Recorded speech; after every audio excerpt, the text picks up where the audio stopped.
अगर मैं कहूँ कि ये खूबसूरत से फूल जो मेरे फ्रंट गार्डन में लगे हैं, ये है एक घास। क्या बिलीव करेंगे आप? ये है ऑर्नामेंटल ग्रास की एक वैरायटी, सिल्वर ग्रास, और इसको मैंने लास्ट ईयर लगाया था। ऑन एंड ऑफ इसमें बराबर फ्लावर्स आ रहे हैं। और जैसा कि मैंने बोला, ये है एक ग्रास, तो इसमें कोई केयर और मेंटेनेंस की भी ज़रूरत नहीं होती है। आज मैं इसी प्लांट के बारे में डिटेल में बताने वाली हूँ। Let's get started.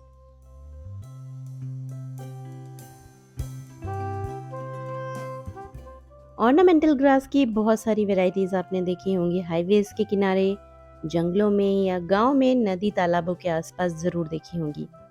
तो उन्हीं में से एक वैरायटी है ये, जिसे कहते हैं फाउंटेन ग्रास, क्योंकि देखने में ये बिल्कुल फाउंटेन जैसे लगते हैं।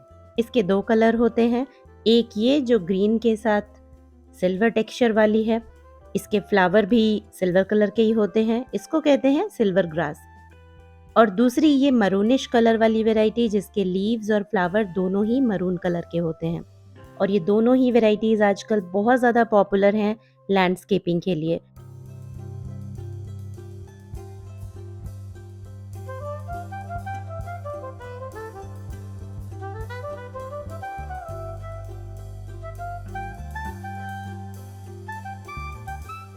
तो हो सकता है कि आपने इन्हें पार्क में, सोसाइटीज़ में या एयरपोर्ट्स के बाहर लैंडस्केपिंग में देखा हो।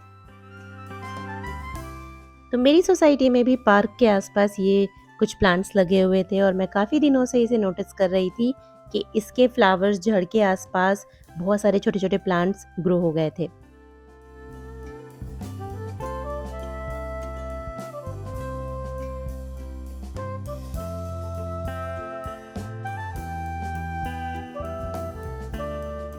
और उन्हीं में से मैंने एक छोटा सा पौधा जड़ के साथ उखाड़ा था बरसात के मौसम में, और उसको लगाया था मैंने अपने फ्रंट गार्डन में, जो अब इतना बड़ा हो गया है।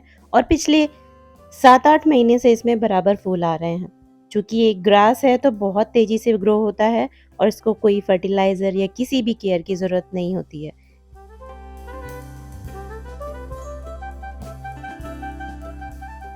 जैसा कि आपने देखा कि इसके बीज जड़ के आसपास कितने सारे नए पौधे तैयार हो जाते हैं, तो इससे ये तो क्लियर होता है कि इनके फूलों में जो बीज होते हैं उनसे बहुत आसानी से ये पौधा ग्रो किया जा सकता है। तो इसके लिए अगर आप गौर करेंगे तो जो बड़े फूल हैं इसमें, जो पूरी तरीके से खिले हुए हैं, उसमें आप देखेंगे हल्के ब्लैक कलर के सीड्स भी नजर आते हैं। तो अगर आपको इसका छोटा सा पौधा नहीं मिलता है, लेकिन अगर आपको कहीं पे ये घास में फूल खिले हुए दिखते हैं, तो उसके फ्लावर की एक स्टॉक तोड़ें, जिसमें आप अगर गौर करेंगे तो ब्लैक ब्लैक से सीड्स भी नज़र आते हैं। तो ये स्टॉक तोड़ के लाएं और अपने गार्डन में स्प्रिंकल कर दें।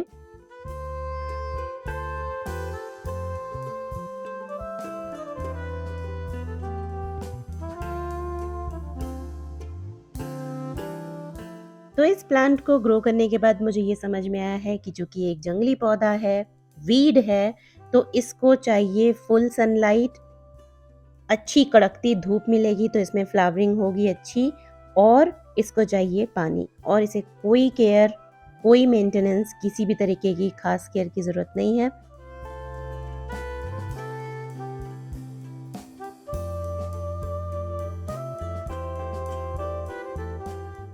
कभी कभी ये इतना हैवी हो जाता है फ्लावर्स से भर के कि एक तरफ झुकने लगता है। स्पेशली ये प्रॉब्लम मैंने बारिश के मौसम में देखी है, जब इस पे ज़्यादा ज़ोर से पानी पड़ता है, ये बहुत विंडी हो जाता है कभी मौसम, तो तब मैं क्या करती हूँ, इसकी नीचे से पूरी इसकी कटाई कर देती हूँ।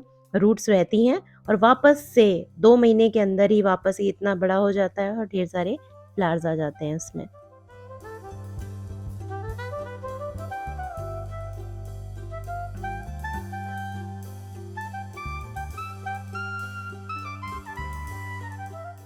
तो बीज या इसका प्लांट लगाने के बाद दो चीज़ें ध्यान रखनी होंगी आपको। पहली ये कि जब आपका प्लांट बड़ा होके फ्लावरिंग करने लगेगा, तब उसके सीड्स जड़ के कई सारे नए प्लांट्स भी बनेंगे आसपास। चूंकि ये वीड है तो बहुत तेजी से गार्डन में फैलेगा, तो बराबर आपको वीडिंग करनी पड़ेगी अपने गार्डन में।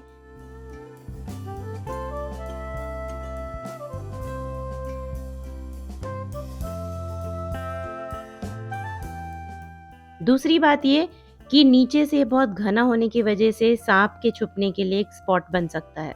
तो बराबर इसको आपको नीचे से कट करते रहना पड़ेगा और गार्डन में एक्स्ट्रा अलर्ट रहना पड़ेगा।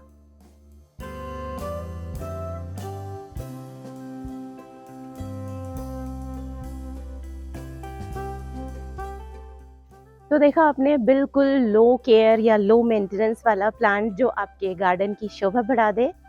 तो ये पौधे आजकल ईज़िली नर्सरीज़ में भी अवेलेबल हैं। अगर आपको नर्सरीज़ में नहीं मिलता है, कहीं पार्क्स वगैरह में अगर आपको लैंडस्केपिंग में ये प्लांट दिखता है, तो इसका ये फ्लावर तोड़ के लाएँ, मैच्योर वन जिसमें आपको सीड भी दिखेंगे, और उसको अपने गार्डन में आप स्प्रिंकल कर दें। कोशिश करें कि अगर आपको पौध मिलती है तो वो बारिश के मौसम में लगाएँ, चांसेस ज़्यादा बढ़ जाते हैं सर्वाइवल के। आज के लिए इतना ही, फिर मिलती हूँ जल्दी एक और इंटरेस्टिंग वीडियो के साथ। Bye bye.